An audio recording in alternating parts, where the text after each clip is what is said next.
Hello everyone, welcome back to my YouTube channel study knowledge zone. आज हम लोग करेंगे बीएससी सेकंड सेमेस्टर में जो आपकी यूनिट 1 है केमिस्ट्री ऑफ कार्बोहाइड्रेट, उसके कुछ इंपॉर्टेंट एमसीक्यूज़।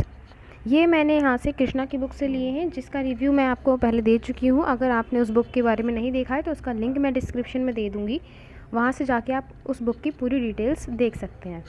तो चलिए स्टार्ट करते हैं। हमारा पहला क्वेश्चन है, how many stereo isomers can an aldopentose have. एक एल्डोपेंटोज में कितने स्टीरियो आइसोमेरिज्म होते हैं? तो ये आप लोग याद रखिएगा, इसका करेक्ट आंसर है बी यानी 8। नाउ नेक्स्ट है, how many stereo isomerism are possible for a ketohexose. तो इसका भी आंसर क्या होगा? 8 ही होगा, जो कि ऑप्शन नंबर ए है। ये आपको याद रखने की चीज़ें हैं। अब आगे देखते हैं, which carbon of glucose is the anomeric carbon. देखिए एनोमेरिक कार्बन, इसका मैं थोड़ा कंसेप्ट आपको समझा देती हूँ। पहले आप ये पता करेंगे कि एनोमर क्या होते हैं। एनोमर क्या होते हैं? ये एक साइक्लिक मोनोसैचुराइड्स है जो कि एक दूसरे के ईपीमर्स होते हैं। अब ईपीमर क्या होते हैं? एपीमर्स वो होते हैं जिनका जो कॉन्फ़िगरेशन है एक सिंगल असिमेट्रिक कार्बन के लिए ही डिफरेंट होता है।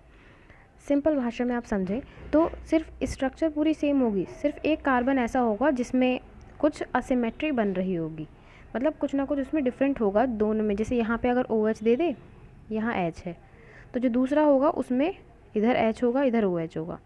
तो ये होती है, ठीक है। तो आपको इस तरह से देखना है। जैसे कि आपसे यहाँ क्या बोला है, ग्लूकोज के लिए कहा है, तो हम लोग पहले ग्लूकोज का देखिए। अब ये एनोमेरिक क्या होती है? साइक्लिक स्ट्रक्चर में होती है। तो ग्लूकोज का साइक्लिक स्ट्रक्चर कैसा होता है?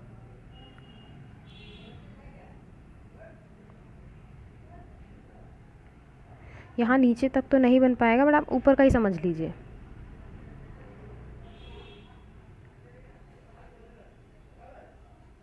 नीचे भी होती है काफ़ी लंबी स्ट्रक्चर, एंड यहाँ से ये साइक्लिक स्ट्रक्चर में O जा रहा होता है नीचे की साइड कहीं, ठीक है। नीचे वाले नहीं बन पाए, हम लोग को ऊपर से मतलब है, क्योंकि हमें खाली ऊपर वाला ही देखना है कि किस में असिमेट्री बनेगी। इसमें असिमेट्री जो बनती है वो C1 में बनती है, ठीक है। किस में बनती है? C1 में। C1 कौन सा है? कार्बन 1 है जो। देखिए यहाँ पे अगर हम इसे ऐसे लिखें तो ये अल्फ़ा डी ग्लूकोज कहलाएगा, बट अगर हम इसे अपोजिट कर दें, जैसे यहाँ OH है जिस तरफ, वहाँ हम H कर देते हैं, और जहाँ H था वहाँ हम OH कर दें।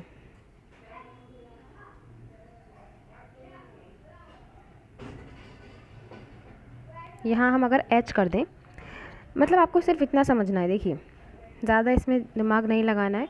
अगर OH आपका राइट साइड में प्रेजेंट है तब तो वो अल्फ़ा फॉर्म है उसकी, एंड अगर आपका OH लेफ़्ट साइड में प्रेजेंट है तब उसकी बीटा फॉर्म है। तो यानी C1 के जो अप्रॉक्स हो रहा है, जितना भी इसमें डिफरेंस आ रहा है वो C1 के लिए आ रहा है। यानी फर्स्ट कार्बन है जो चेंज हो रहा है, बाकी सारे सेम होगा, दोनों में स्ट्रक्चर सेम होगी।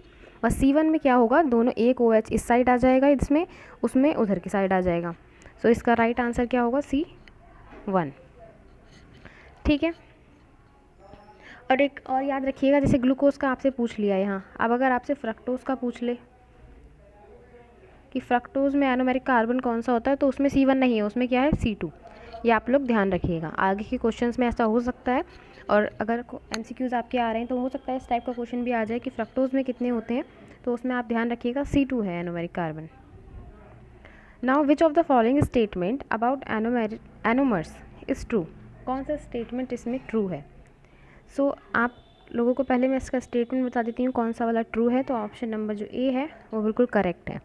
एनोमर्स जो होते हैं वो डाइस्टीरियोमर्स होते हैं। अभी डाइस्टीरियोमर्स क्या है? जो एक दूसरे की मिरर इमेज ना हो। आप सिंपल भाषा में याद रखिए, क्या है डाइस्टीरियोमर्स? जो एक दूसरे की मिरर इमेज ना हो। अभी मैंने एनोमर्स बताया, क्या वो मिरर इमेज थे एक दूसरे की? देखिए खुद ही देख रहे थे आप कि एक साइड OH इधर आ रहा था, दूसरे वाले में इधर आ जा रहा था, मतलब उल्टा हो रहा था। तो ये क्या है? डाइस्टीरियोमर्स हैं, यानी कि एक दूसरे की मिरर इमेज नहीं बनाते हैं। क्वेश्चन नंबर 5 है, what is the approximation equilibrium concentration of the open chain from a form of D-glucose in an aqueous solution। तो ये क्वेश्चन आपको थोड़ा याद रखना पड़ेगा, जिसका आंसर है डी। नाउ है, what is product is form when glyceraldehyde reacts with an aqueous solution of Br2। आपने रिएक्शंस पढ़ी होंगी तो उसमें आप लोगों को मालूम होगा इसका आंसर क्या है। तो इसका आंसर जो है वो ए वाला है, करेक्ट। नाउ अब हम देखते हैं, what is which of the following disaccharide don't. अब पहले आप ये म्यूटा रोटेट लिखा है ना, इसका मतलब समझिए। म्यूटा रोटेशन होता क्या है, जब भी किसी भी आपने जैसे ग्लूकोज ही लिया, उसकी अल्फ़ा फॉर्म एंड उसकी बीटा फॉर्म, उन दोनों को जब आप मिक्स करते हैं ना, तो उसकी जो स्पेसिफिक रोटेशन होती है वो चेंज हो जाती है। जैसे ग्लूकोज के लिए हम एग्जांपल लेते हैं, ग्लूकोज की जो स्पेसिफिक रोटेशन होती है अल्फ़ा फॉर्म के लिए वो कितनी होती है, +113, और जो बीटा फॉर्म के लिए होती है वो कितनी होती है, +19.7 डिग्री। तो जब हम इन्हें मिक्स करते हैं, तो जब ये म्यूटा रोटेशन शो करता है तो इसकी जो बन जाती है वो होती है 52.5 डिग्री। ये भी आप याद रखिएगा, क्वेश्चन में पूछ सकता है इस तरह से भी कि जो ग्लूकोज है उसकी अल्फ़ा फॉर्म का स्पेसिफिक रोटेशन क्या होता है, बीटा का क्या होता है, एंड जब हम उसे मिक्स करते हैं जो स्पेसिफिक रोटेशन में चेंज आता है वो कितना होता है। तो ये सब याद रखिएगा आप। तो अब यहाँ पे आपको ये बताना है कि इनमें से कौन सा डाइसैचराइड जो है वो म्यूटा रोटेशन शो नहीं करता है। तो आप लोग ध्यान रखिए, इसमें आपका जो ऑप्शन है वो सी करेक्ट होगा, सुक्रोज। सुक्रोज के लिए आपको कुछ चीज़ें याद रखनी है, जैसे कि ये एक तो ये आपने यहाँ पढ़ लिया म्यूटा रोटेशन नहीं शो करता। एक ये आएगा आपका कि फेलिंग सॉल्यूशन जो होता है उसके साथ ही रिएक्ट नहीं करता, टॉलेंस के साथ नहीं करता। जब ये फेलिंग और टॉलेंस दोनों के साथ नहीं रिएक्ट करता है, यानी कि उन्हें रिड्यूस नहीं करता है, तो इट मीन्स ये कैसा है, नॉन रिड्यूसिंग है। तो ये भी आप ध्यान रखिएगा। और एक तो आपको पता ही है कि क्या है, ये डाइसैचराइड है। तो ये 3-4 पॉइंट आप अपने बना के रखिए कि अगर इससे क्वेश्चन आए तो वो आप कर सकें ईजिली। नाउ अब हम 8 वाला देखते हैं। Which of the following sugar doesn't give Fehling solution test. अब बिल्कुल अभी मैंने आपको बताया कि कौन सा है जो नहीं करता फेलिंग सॉल्यूशन को रिड्यूस, वो है हमारा सुक्रोज। तो ऑप्शन सी करेक्ट है। Now which of the following is epimer couple. तो ये एपीमर कपल, पहले आप लोग को ये पता होना चाहिए कि एपीमर्स होते क्या हैं। इसमें भी एक सिंगल कार्बन है वो असिमेट्री शो करता है। असिमेट्रिक कार्बन जो होता है वो डिफरेंट होता है। उसमें साइक्लिक स्ट्रक्चर के लिए पढ़ रहे थे एनोमर्स में, इसमें हमें सिंगल जो नॉर्मल स्ट्रक्चर होती है उसके लिए देखेंगे। जैसे आपका डी ग्लूकोज है, तो इन्हें आप कुछ पॉइंट्स को याद रखिएगा। जो D glucose and D mannose है, ये हमारे C2 एपीमर है, यानी सी कार्बन जो 2 पे आता है इनमें, उसमें OH जो है वो थोड़ा इधर उधर हो जाता है, एक में लेफ्ट में हो जाएगा, एक में राइट में हो जाएगा, बस इतना सा चेंज होता है। ठीक है। और दूसरा एग्जाम्पल अगर आ जाए तो वो है डी ग्लूकोज का प्लस डी गैलेक्टोज। ये कैसे हैं, ये C4 एपीमर है, यानी इसमें C4 यानी कार्बन जो 4th नंबर पे है उसमें आपको कुछ ना कुछ डिफरेंट दिखेगा। तो ये क्वेश्चन आया हुआ है, तो इसका आप देखिए कौन सा होगा, ग्लूकोज एंड मैनोज। अगर हमें ग्लूकोज और गैलेक्टोज देता तो भी हमें पता चल जाता, बट वो यहाँ नहीं है, तो इसमें क्या होगा, ग्लूकोज एंड मैनोज। नेक्स्ट है which of the following sugar doesn't give test with Fehling solution. मालूम है आप लोगों को क्या होगा, सुक्रोज। Which is डाइसैचराइड। डाइसैचराइड क्या है, देखिए अब आप खाली सुक्रोज पर टिक मत कर दीजिएगा, लैक्टोज एंड माल्टोज ये भी डाइसैचराइड्स हैं, तो all of the 3। Now change in optical rotation of freshly prepared solution of glucose is called. अभी मैंने बताया कि ऑप्टिकल रोटेशन यानी कि स्पेसिफिक रोटेशन जो है वो चेंज हो जाती है किसी भी प्रिपेयर्ड सॉल्यूशन की, वो क्या कहलाता है, भी बताया था मैंने आपको, अल्फा और बीटा फॉर्म में मिक्स करते हैं तो स्पेसिफिक रोटेशन चेंज हो जाती है। तो इसका आंसर क्या होगा, म्यूटा रोटेशन। म्यूटा रोटेशन में ऐसा होता है। ठीक है। अब देखिए लैक्टोज क्या है, अगला क्वेश्चन पूछा है लैक्टोज इज़ आपको ये बताना है रिड्यूसिंग है नॉन रिड्यूसिंग है। तो इसके लिए देखिए पहले आपको ये पता होना चाहिए रिड्यूसिंग शुगर क्या होती है। मैं आपको ऐसी बता दे रही हूँ कि फेलिंग सॉल्यूशन और टॉलेंस रिएजेंट को जो रिड्यूस कर दें वो आपकी रिड्यूसिंग शुगर है। और इनकी एक पहचान ये है कि एक तो ये जितने भी मोनोसैचराइड्स हैं, सारे मोनोसैचराइड्स प्लस जितने भी डाइसैचराइड्स हैं,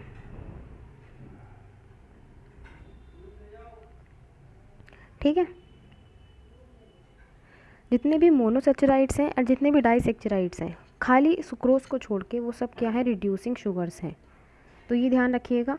तो यहाँ पे लैक्टोज क्या है, फिर एक रिड्यूसिंग शुगर ही है ना। अब हम 14 नंबर पे देखते हैं। 14 नंबर क्वेश्चन है glucose and fructose show the isomerism. Glucose और फ्रक्टोज कैसा आइसोमेरिज्म शो करते हैं। सो आपने ग्लूकोज की स्ट्रक्चर देखी होगी, उसमें कौन सा ग्रुप होता है, CHO एल्डिहाइड, एंड सुक्रोज में फ्रक्टोज में कौन सा होता है, CO कीटोनिक ग्रुप होता है। तो ये दोनों कौन सा, अब आप खुद देखिए, इसमें इसका फंक्शनल ग्रुप अलग है, इसका फंक्शनल ग्रुप अलग है, तो कौन सी आइसोमेरिज्म है, functional isomerism. Option number B correct होगा बिल्कुल। Now which compound reduce Tollens reagent. Tollens reagent को कौन सा कंपाउंड जो है वो रिड्यूस कर देता है। सुक्रोज तो नहीं करता है, स्टार्च भी नहीं करेगा, पॉलीसेचराइड है, ऑल तो होगा नहीं, तो बचा क्या, glucose. The number of asymmetric carbon atom in the alpha D glucopyranose molecule is. इसका आप लोग याद रखिएगा, आंसर है 4। ये सारे क्वेश्चंस देखिए आप देख सकते हैं, ये सब क्वेश्चंस आए हुए हैं प्रीवियस ईयर्स में, तो इंपॉर्टेंट हो जाते हैं, इसलिए तो आप इन्हें अच्छे से प्रिपेयर कर लीजिएगा। और इसका जो PDF है वो भी आपको डिस्क्रिप्शन में मिल जाएगा, वहाँ से आप इसे ईजिली नोट कर सकते हैं। तो क्वेश्चन नंबर 16 हमारा हो गया। क्वेश्चन नंबर 17 है विच इज़ डाइसैचराइड। डाइसैचराइड कौन सा है इसमें से? देखिए ग्लूकोज नहीं है, फ्रक्टोज भी नहीं है, सेलुलोज भी नहीं है, एंड तो बचा कौन सा? माल्टोज है। तो ये ध्यान रखिएगा। नेक्स्ट है number of asymmetric carbon atom in fructoses. Fructose में कितने असिमेट्रिक कार्बन होते हैं? तो ऑप्शन नंबर बी करेक्ट होगा आपका, 3 होते हैं। अब अगला है change in optical rotation of freshly prepared aqua solution of glucose is known as. अभी हमने पढ़ा क्या होता है जब आपकी ऑप्टिकल रोटेशन चेंज होती है, तो म्यूटा रोटेशन। ना हमारा लास्ट क्वेश्चन है which is not true about glucose. Glucose के लिए कौन सी चीज़ सही नहीं है? अब आपको इन सारे स्टेटमेंट्स को पढ़ना है और बताना है कि कौन सा ऐसा जो है ABCD में से कौन सा वाला ऑप्शन है जो ग्लूकोज के लिए ठीक नहीं है। सो इसका आंसर आप लोग कमेंट में बताइएगा। तो इस वीडियो में सिर्फ इतना ही, आगे के जो क्वेश्चंस होंगे वो आपको नेक्स्ट वीडियो में प्रोवाइड कर दिए जाएंगे। So thank you so much for watching this video.